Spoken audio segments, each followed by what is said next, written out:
45 minute Hasina police ছাড়া 1 ঘন্টা আওয়ামী লীগ টিকতে পারল না।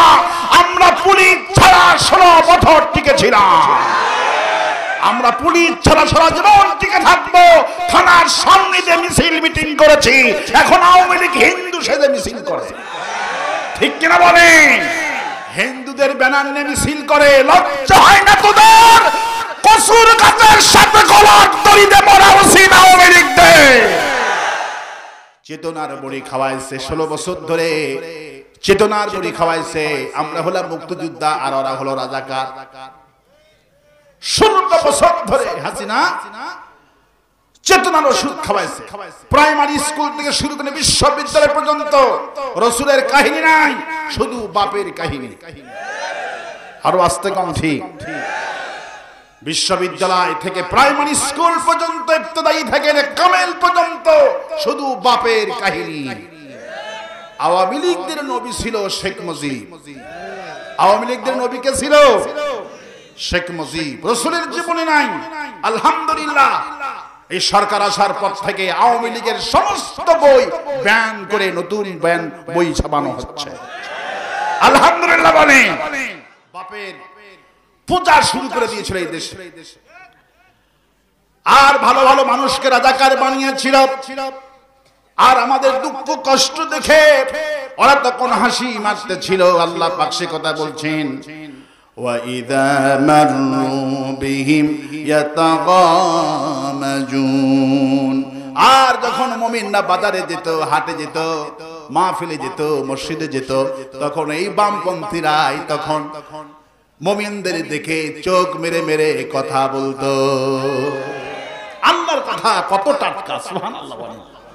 সবাই পড়ছি, রব্বানা লাকাল হামদ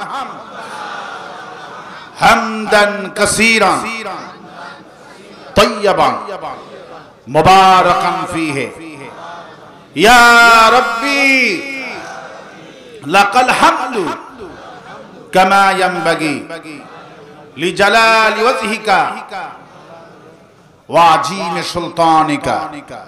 আল্লাহুম্মা আতি নাফসি তাকওয়াহা আনতা ওয়ালিউহা ওয়া মাওলাহা ওয়া খায়রা মান যাক্কাহা। লাখো কোটি দরুদ সালাম মানবতার মহান শিক্ষক সাইয়্যিদুল মুরসালিন রাহমাতুল লিল আলামিন, তদানীন্তন আরবের প্রধান মন্ত্রী ও প্রেসিডেন্ট, সর্বকালে সর্বযুগে সর্বশ্রেষ্ঠ মহামানব জনাবে মুহাম্মদ রাসূলুল্লাহ সাল্লাল্লাহু আলাইহি ওয়াসাল্লাম। প্রবন্ধগণ, কোরআন কারীম শুনতে আসতে পেরে খুশি না বেদা? কারা কারা খুশি নাই হাত তুলে দেখান।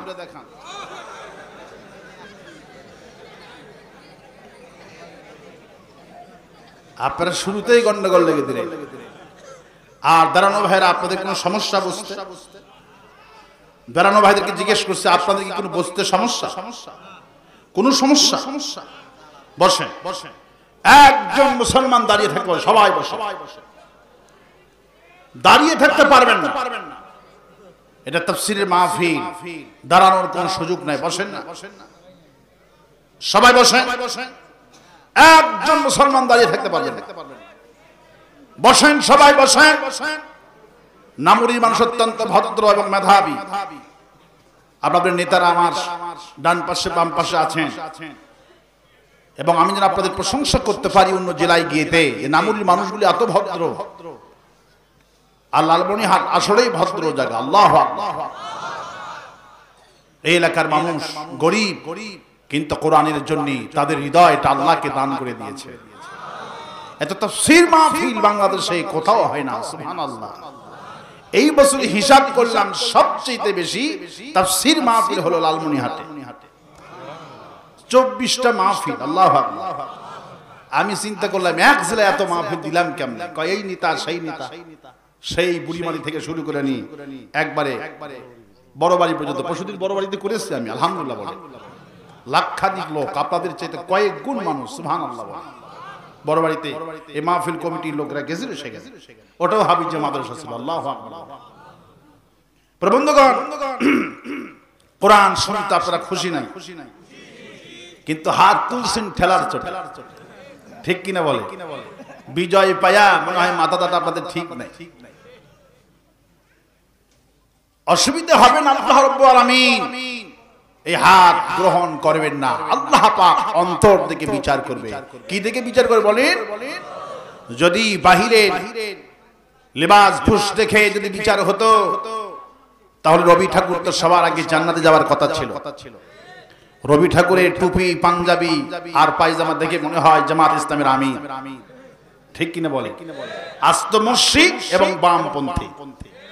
কোন বামপন্থী আর মুশরিক যতই মাথায় টুপি আর জুব্বার মুখে দাড়ি রাখুক, কোনো বরকত হবে না, কোনো ফজিলত হবে না। এই জন্য আল্লাহ রাব্বুল আলামিন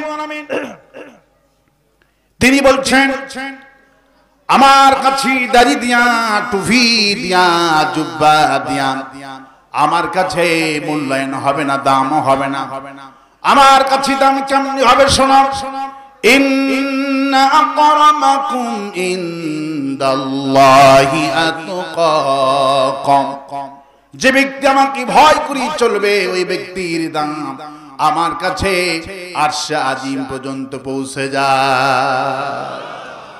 বেলাল রাদিয়াল্লাহু তাআলা বিশ্বনবী আপন চাচাগুলি জাহান্নামে চলে গেলেন, আর বেলাল কে আল্লাহ এত উপরে তুললেন যেখানে জিবরাইল আমিনও যেতে পারল না। আল্লাহ পাক সেখানে বেলাল কার সাজি পর্যন্ত নিয়ে গেছে। আল্লাহু আকবার। নবীজি বিলালকে বলে, বিলাল তুমি কি গোপন আমল করো আমারে শোনাও। বিলাল রাসূলুল্লাহ, আমার কোন গোপন আমল বলতে কিছুই নাই, আমি শুধু ফাত্তাবিউনি, আপনাকে অনুসরণ করি, আপনাকে মহব্বত করি, আপনাকে নেতা মানি, কোরআনকে সংবিধান মানি, এই হলো আমার গোপন আমল।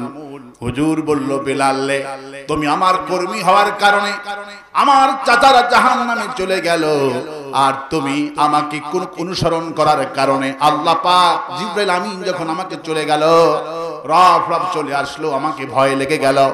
ওই মুহূর্তে আমি দেখি তুমি আমার পিছনে পিছনে আরশে আজিমে হাঁটতেছো। মানুষের মর্যাদা নবীর চাচা বলে কোনো মর্যাদা বাড়ল না, কারণ চাচারা ছিল কোরআন বিরোধী। আমার দেশের পীরগুলি এত নেমো খারাম, এত মুশরিক। পীরের মুরিদ হলে জান্নাতে যাবে, হাফেজ হইলি জান্নাত যাবে, আলেম হইলি জান্নাত যাবে, এই সব প্রতারণামূলক কথা। আলিম হাফেজ হইলেই, পীরের মুরিদ হইলেই জান্নাত পাবে না যদি কোরআন দেয়া জীবনটা না চালায়। এবার ওই সমস্ত বীর মুজাহিদের হাত তুলে দেখান, যারা মাহফিলে আসতে পেরে গর্ববোধ করছেন, খুশি আছেন, হাত তুলে দেখায় দেন।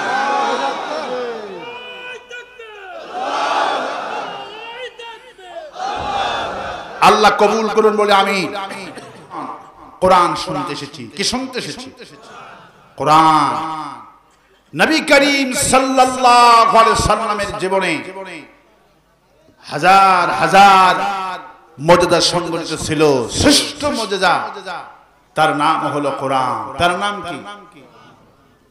এটা আপনি আমাদের আজকের প্রধান অতিথি, নারায়ে তাকবীর, আপনাদের প্রিয় কলিজার মানুষ অ্যাডভোকেট ফেরোজ হায়দার লাবলু ভাই 3000 টাকা দিয়েছে। ওনার পক্ষে এটা বিশাল দান। আল্লাহু আকবার বলেন। হালাল টাকা দিয়েছে। আল্লাহু আকবার। হালাল টাকা 100 টাকায় যারা এখানে দিবে, এটার বরকত আল্লাহ দিয়ে দিবে। আর হারাম ঘুরে 3 কোটি, আর এটা হলো 3000। আল্লাহু আকবার। হারাম ঘুরের দান আমরা নিব না, হালাল মানুষের দান আমরা নিব। আর আস্তে কণ্ঠি, আর আস্তে কণ্ঠি কোরআন শুনতে এসেছি। কি শুনতে এসেছি? কোরআন শুনতে এসেছি। নবী করিম সাল্লাল্লাহু আলাইহি সাল্লাম যখন কোরআনটা নাযিল হয়ে গেলেন, লোকেরা যখন কোরআন শরীফ মোটেই মানছিলেন না, আল্লাহ পাক তখন হাবিবকে বলছেন,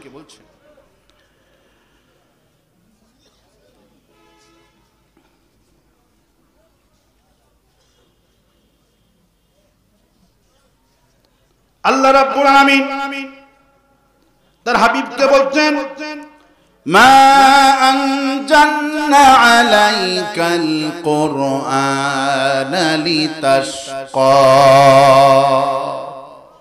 হে নবী, আমি যে তোমার কাছে কোরআন শরীফ নাজিল করেছি তোমাকে হতভাগা করে দিবে এই জন্য কোরআন নাজিল করিনি।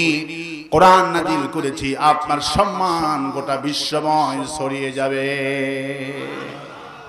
এই কোরআনটা যে নাজিল করলাম, এই কোরআনটা আমি নাজিল করেছি, কি কোরআন দিয়েছি? কফ ওয়াল কুরআনিল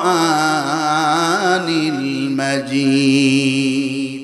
আমি আল্লাহ শপথ করছি, আমি আল্লাহ কসম করছি, এই কোরআন হলো মর্যাদাপূর্ণ কোরআন। সুবহানাল্লাহ, এই কোরআন হলো মর্যাদাপূর্ণ কোরআন। এই বামে কিন্তু খুব কথা হয়, ডাবলু ভাই দেখবেন তো, এই বামে কিন্তু শুরু থেকে কথা হচ্ছে।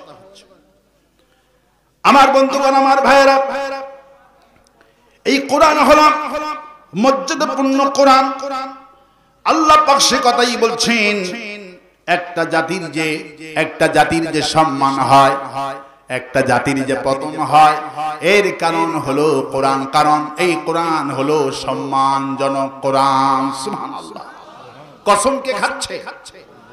قال رسول الله صلى الله عليه وسلم ان الله يرفع بهذا الكتاب।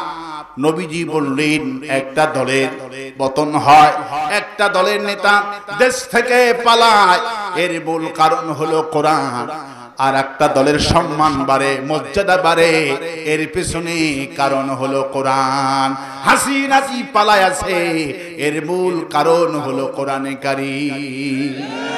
মূল কারণ কি? মূল কারণ হলো কোরআন রাসূলের হাদিস। একটা দলের সম্মান হয়। ঢাকাতে রিস্কাওয়ালাকে জিজ্ঞেস করেছে বাংলা ভিশনের সাংবাদিক, আগামী রাষ্ট্রে ক্ষমতা কাকে চান? রিস্কাওয়ালা বলছেন, বিএনপি দেখেছি, আওয়ামী লীগও দেখলাম, জাতীয় পার্টিও দেখলাম, আগামী রাষ্ট্র ক্ষমতায় জামাত ইসলামীকে দেখতে চায়।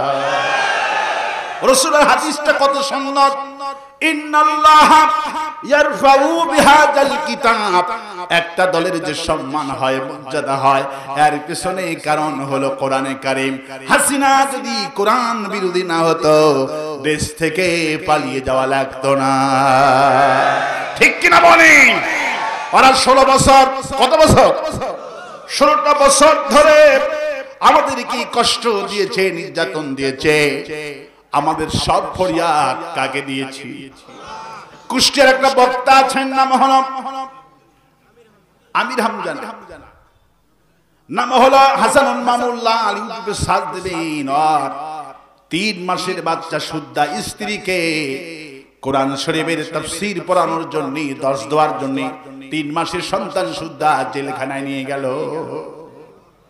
আমাদের দুঃখ দেখে, কষ্ট দেখে আমাদের নেতাদেরকে ফাঁসি দিয়েছে। মসজিদে একটু দোয়া করব, তাও জালিমেরা করতে দেয়নি। আমাদের কলিজার টুকরা সাইদি হুজুর মারা গেলেন, জানাজাটা দিব, জানাজাটাও জালিম পড়তে দেয় না। লাশটা টেনে হেসে ফিরোজপুরে নিয়ে গেল। লোকেরা মাটি দিবি, ঠিক মতো দিলেন না। পুলিশ পাঠালেন, যৌথ বাহিনী পাঠায়া কবরটা ঘিরে ফেলে দিলেন। মানুষের দোয়াও করতে পারলো না। এত জুলুম করেছে লাশের সাথে, এত জুলুম করেছে, কবর পর্যন্ত জুলুম করেছে। আল্লাহ পাক সে কথাই বলছেন, ইন্নাল্লাযীনা আযরামু কানু মিনাল্লাযীনা আমানু ইয়াদহাকুন। নিশ্চয় অপরাধী দ্বারা, নিশ্চয় আওয়ামী লীগেরা, নিশ্চয় অপরাধী। অপরাধ কে করেছে? কে অপরাধ করেছে বলেন? নিশ্চয় অপরাধীরা আওয়ামী লীগেরা। মুমিনদের নিয়ে মুমিনরা যখন কষ্ট পেত, আমাদের নেতাগুলিকে ফাঁসি দিয়া মারে, আর ওরা মিষ্টি বিতরণ করে। কাদের মোল্লাকে যখন ফাঁসি দিয়া মারলেন, কত নেতারা, একজন ছেলে তো হার্ট অ্যাটাক করে কিশোরগঞ্জে মারা গেল, তার কর্মী জীবন্ত মানুষকে ফাঁসি দিয়া মারছে, অপরাধ কি ছিল আল্লাহ পাক অপরাধ সম্পর্কে বলেন, ওয়া মানাকামু মিনহুম ইল্লা আইয়ুমিনু বিল্লাহিল আজিজিল হামিদ।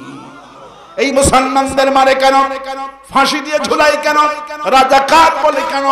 ওদের দল করলে বয়স যদি 40 বছর হয় সে হবে মুক্তিযোদ্ধার কমান্ডার, আর যদি জামাত ইসলামী করো সে হবে রাজাকার। সে কি হবে? সে হবে রাজাকার। আল্লাহ পাক বলছেন আল কোরআনিল মাজিদ, আমি কসম করছি এই কোরআনের শপথ করে বলছি, এই কোরআন এত মর্যাদা, এত দাম। এই কোরআন যারা পড়ে, যারা কোরআন যারা শেখে, এদের মর্যাদা এত বেশি। ওয়ান ওসমান রাদিয়াল্লাহু তাআলা আনহু قال قال رسول الله صلى الله عليه وسلم রাসূল সাল্লাল্লাহু আলাইহি ওয়াসাল্লাম বলছেন, কোরআন যে ব্যক্তি শিখায় আর যে ব্যক্তি শিখায়, যে ব্যক্তি শিখায় আল্লাহ মাহু, তার মর্যাদা আল্লাহর কাছে পৃথিবীর तमाम পৃথিবীর মানুষের চাইতে এই কোরআন যে শেখে আর যে শিখায় তার মর্যাদা আল্লাহর কাছে অনেক অনেক গুণ বেশি।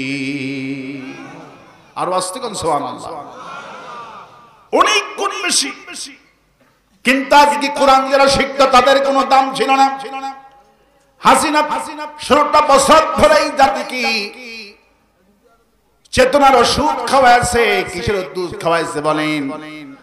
চেতনার বড়ি খাওয়াইছে। 16 বছর ধরে চেতনার বড়ি খাওয়াইছে। আমরা হলাম মুক্তিযোদ্ধা আর ওরা হলো রাজাকার। 16টা বছর ধরে হাসিনা চেতনার ওষুধ খাওয়াইছে। প্রাইমারি স্কুল থেকে শুরু করে বিশ্ববিদ্যালয় পর্যন্ত রাসূলের কাহিনী নাই, শুধু বাপের কাহিনী। আরো আস্তে কম ঠিক। বিশ্ববিদ্যালয় থেকে প্রাইমারি স্কুল পর্যন্ত, ইবতদায়ী থেকে কামেল পর্যন্ত শুধু বাপের কাহিনী। আওয়ামী লীগদের নবী ছিল শেখ মুজিব। আওয়ামী লীগদের নবী কে ছিল? শেখ মুজিব। রাসূলের জীবনী নাই। আলহামদুলিল্লাহ, এই সরকার আসার পর থেকে আওয়ামী লীগের সমস্ত বই ব্যান করে নতুন বই ছাপানো হচ্ছে। আলহামদুলিল্লাহ বলেন। বাপের পূজা শুরু করে দিয়েছিল এই দেশে, আর ভালো ভালো মানুষকে রাজাকার বানিয়েছিল। আর আমাদের দুঃখ কষ্ট দেখে ওরা তখন হাসি মারতে ছিল। আল্লাহ পাক সে কথা বলছেন, وَإِذَا مَرُّوا بِهِمْ يَتَغَامَزُونَ। আর যখন মুমিনরা বাজারে যেত, হাটে যেত, মাহফিলে যেত, মসজিদে যেত, তখন এই বামপন্থীরাই তখন মুমিনদের দেখে চোখ মেরে মেরে কথা বলতো। আল্লাহর কথা কত টাটকা, সুবহানাল্লাহ বলেন। ইটকারি করত, রাজাকার গেল, ঠিক কি না বলেন? রাজাকার গেল, আমাদের দুঃখ কষ্ট দেখে ওরা হাসি মারতো। আর মুমিনরা যখন ওদের পাশ দিয়ে যেত তখন চোখ মেরে মেরে কথা বলতো। আল্লাহু আকবার বলেন। আর কি বলতাম? وَإِذَا رَأَوْهُمْ قَالُوا إِنَّ هَؤُلَاءِ لَضَالُّونَ। আর মুমিনদের যখন দেখতো তখন বলতো, বেটা এরাই হলো রাজাকার আর আমরাই হলাম 1 নম্বর। সুবহানাল্লাহ। এরা পথভ্রষ্ট। মুমিনদেরকে দেখে পথভ্রষ্ট বলে গালি দিত, মানে রাজাকার বলে গালি দিত। কি বলে গালি দিত? রাজাকার বলে গালি দিতেন। ভালো ভালো আলিমদের কি রাজাকার বানালো। আল্লামা সাইদি হুজুর কি হিন্দু শুক্রঞ্জন বালি চিনতে পারলো, কিন্তু এই জালিম আওয়ামী লীগ চিনল না। হিন্দু চিনতে পারলেন, আল্লামা সাইদি নিরপরাধ, তার কোনো দোষ নাই, কিন্তু আওয়ামী লীগ কিছুতেই চিনতে পারলেন না। আওয়ামী লীগ রাজাকার বানালো, তাকে আলবদর বানালো, ধর্ষণের মামলা দান করে দিলেন। আমার ভাইরা, আমার বন্ধুগণ, মামলা যে হতো, হামলা যে হতো, আমাদেরকে পথভ্রষ্ট করে গালি দিত। কারণ একটা, আমরা কার দল করি? কার দল করি? ভালো মানুষকে যদি আপনি অপবাদ দেন, লাবলু ভাইকে যদি আপনি রাজাকার বানান, অথবা চোরের অপবাদ দেন, অথবা ডাকাতের অপবাদ দেন, অথবা যে কোনো অপবাদ দেবেন, যদি এনি না হয়, রাসূল বলছেন যে অপবাদ ভালো মানুষকে দেওয়া হবে, ওই অপবাদ আল্লাহ তাকে না দেওয়া পর্যন্ত মৃত্যু হবে না। হাসিনা যে আমাদের নেতাগুলিকে রাজাকার বানানোর চেষ্টা করলো 16টা বছর ধরে, কিন্তু 2024 সালে যে ওষুধটা খাওয়াইছিল, চেতনার ওষুধ যে খাওয়াইছিল হাসিনা, 2024 সালে সেই চেতনার ওষুধটা বড়িটা বমি করে ফালাইয়া দিছে।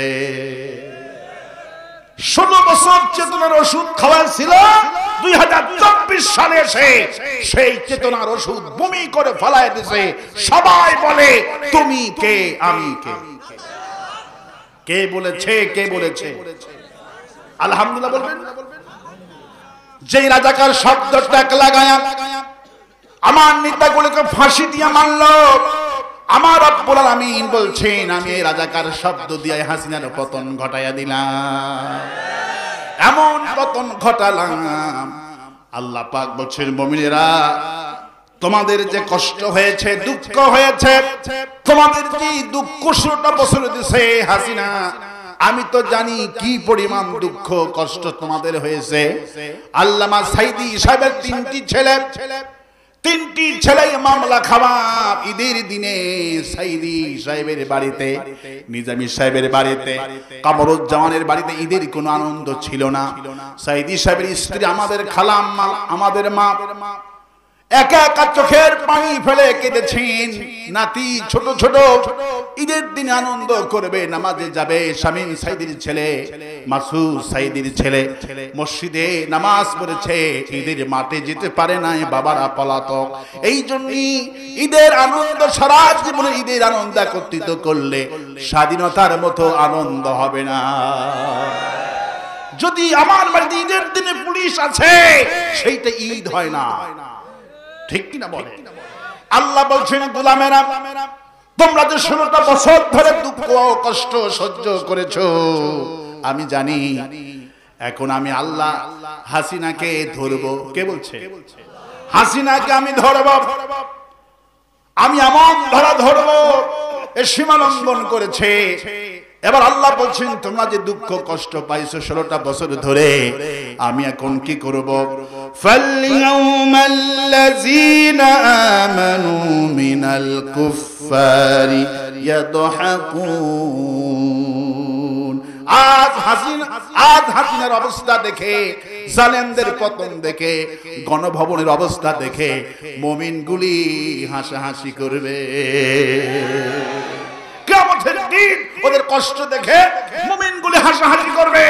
আর আল্লাহ পাক বলেন দুনিয়াতেও মুমিনরা ওদের কীর্তি দেখে, ওদের কষ্ট দেখে, দরবেশ বাবার কাহিনী দেখে হাসাহাসি করবে, ঠিক কিনা বলে?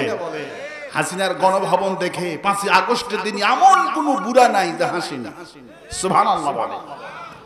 হাসিনার বাড়িকে আল্লাহ বিনোদন বানায় দিল। আল্লাহু আকবার বলে। 16 বছর কষ্ট যদি ছিল আমাদের কলিজার মধ্যে, সামান্য বিনোদন।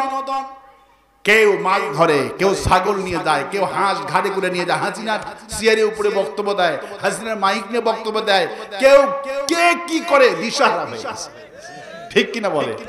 হাসিনার গণভবন আল্লাহ পাক সামান্য বিনোদন দিলেন, আর পৃথিবীর জালেমদেরকে বুঝালেন যারা কোরআন বিরোধী হয়, ইসলাম বিরোধী হয়, ওরা জামাত ইসলামী কি বৃহস্পতিবার দিন ব্যান করলো, আর আমি রব্বুল আলামিন সোমবারের দিনে ওদেরকে বিদায় করে দিলাম। ওরা জামাত ইসলামীকে ব্যান করে সারাটা জীবন ক্ষমতায় থাকতে চেয়েছিল, কিন্তু আল্লাহ পাক বলল আওয়ামী লীগের তুই বুঝলি না, ইসলাম তো জামাত ইসলামের না, ইসলামের মালিক আমি আল্লাহ। আবু জাহেল যখন বিশ্বনবীর দলটাকে ব্যান করলেন, বিশ্বনবীর দল যখন ব্যান করলো, হুজুর তো ভয় পেয়ে গেলেন, রাজনীতি নিষিদ্ধ, কথা বলা যাবে না। আল্লাহ পাক চ্যালেঞ্জ করলেন, ইউরিদুনা লিউতফিউ নূরাল্লাহি বিআফওয়াহিহিম ওয়াল্লাহু মুতিম্মু নূরিহি ওয়ালাউ কারিহাল কাফিরুন। কাফেররা চেয়েছিল মুখের ফু দিয়ে ইসলামটাকে, ইসলামী দলটাকে, কোরআনী দলটাকে দুনিয়া থেকে উৎখাত করে দিব। যেমন মুখের ফু মানে হলো বক্তব্য, যেমন ওবাইদুল কাদের বলতো খেলা হবে। কি বলতো? খেলা হবে। কোথায় মামু তুমি? ঠিক কি না বলে? মামু সব সময় বলতো খেলা হবে। এখন মামু আছে দেশে, ঠিক মামু বাড়ি দিল্লি গিয়ে পড়ছে। ঠিক কিনা বলে? আমার ভাইয়েরা, আমার বন্ধুগণ, আল্লাহ পাক বলছেন শোনো, যখন জুলুম নির্যাতন চূড়ান্ত পর্যায়ে যখন করলো, বড় প্ল্যান যখন করলো, জালেম যখন বড় প্ল্যান করলো, আমি তোমাদেরকে সুখবর দিচ্ছি, কিছুতেই ভয় পাবা না। বাপের পতন যেই মাসে, মেয়েরও পতন সেই মাসে করে দিলাম। বাপের পতন যেই মাসে, মেয়ের পতন। আল্লাহু আকবার বলেন। বাপের শোক দিবস পালন করবে 15 আগস্টে। কিসে আগস্টে? 15 আগস্ট বাপের শোক দিবস পালন করবে। কিন্তু রব্বুল আমিন বলছেন কিছুতেই ভয় পাবা না। ইন্না বাদশা রাব্বিকা লাশাদীদ। আমার পাকড়াও যখন এসে যাবে তখন ডিবি হারুন কাজ করবে না। আমার পাকড়াও যখন এসে যাবে জিয়াউদ্দিন বাবুল তখন কাজ করবে না, সেনাবাহিনী কাজ করবে না, কেউ কাজ করবে না। তখন আমার পাকড়াও এসে যায়। দুপুরের খানাটাও দেশে খেতে পারে না, দেশ থেকে পালায়। 45 মিনিট সময় পেছনে হাসিনা। কত মিনিট? 45 মিনিট। হাসিনা পুলিশ ছাড়া 1 ঘন্টা আওয়ামী লীগ টিকতে পারল না। আমরা পুলিশ ছাড়া 16 বছর টিকেছিলাম। আমরা পুলিশ ছাড়া সারা জীবন টিকে থাকবো। থানার সামনে যে মিছিল মিটিং করেছি, এখন আওয়ামী লীগ হিন্দু সেজে মিছিল করে। ঠিক কিনা বলেন? হিন্দুদের ব্যানার নিয়ে মিছিল করে। লজ্জা হয় না তোদের? কসুর গাছের সাথে গলার দড়িতে মরা উচিত আওয়ামী লীগদের। ঠিক কিনা বলেন? হিন্দুর ব্যানার নিয়ে মিছিল করিস বেটা মুসলমান হয়ে। আর যেই বুবু তোদেরকে ধুয়ে পালায় গেছে, সেই বুবুই তো তোদের ধুয়ে পালায় গেছে। তোদের চিন্তা করে নাই কেন রাজপথে নামিস? ঠিক কিনা বলেন? লজ্জাহীন, শরমহীন আওয়ামী লীগের লোকেরা। এদের চোখে কোনো শরম লজ্জা বলে কোনো কিছু না। মানুষ এই জন্য বলে মানুষ না আওয়ামী লীগ। ঠিক কিনা বলে? যারা মানুষ আওয়ামী লীগ হয় না, আওয়ামী লীগ যারা মানুষ হয় না।